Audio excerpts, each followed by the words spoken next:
On a winter night in 1643, in a village in England, a tiny baby was born prematurely. His mother doubted he would survive, but that tiny baby, named Isaac Newton, would go on to revolutionize our understanding of the universe. Isaac's early life was marked by loneliness. His father passed away before he was born, and at age 3, his mother left him to remarry, leaving him to be raised by his grandparents. As a small abandoned kid, he poured himself into books and experimented with small inventions, developing a fascination with nature. During his school years, Newton faced bullying from his schoolmates. To prove his worth, he threw himself into his studies with passion. This dedication paid off, and Newton rose to the top of his class, showcasing his sharp intellect that would define his future. At 18, Newton entered Trinity College, Cambridge, where he was more interested in self-study than in attending classes.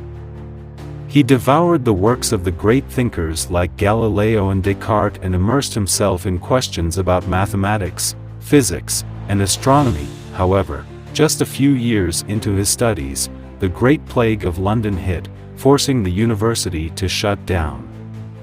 Newton returned home, where he entered what he called his Year of Wonders. It was during this time that Newton's mind took flight. The famous story goes that he was sitting under an apple tree when an apple fell. Watching it drop, he wondered why it fell straight down instead of flying sideways. Newton's curiosity about this simple event sparked his theory of gravity, leading him to the profound insight that the same force pulling the apple down also kept the moon in orbit around Earth.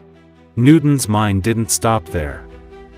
He also made groundbreaking strides in mathematics, inventing calculus.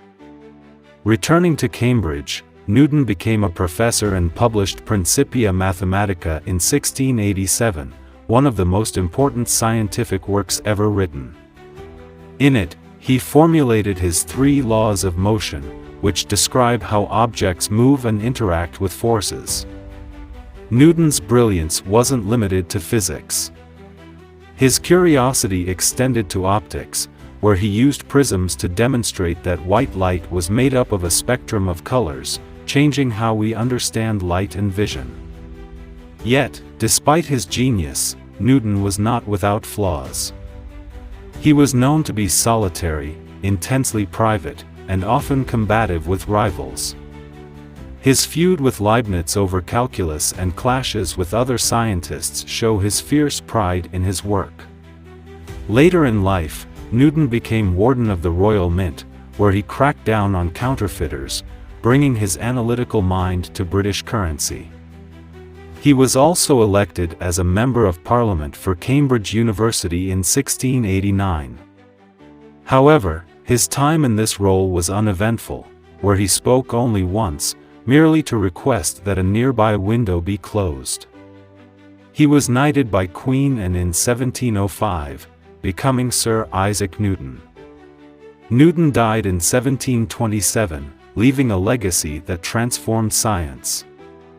His discoveries laid the groundwork for centuries of progress, proving that even a lone, curious child could unlock the secrets of the cosmos.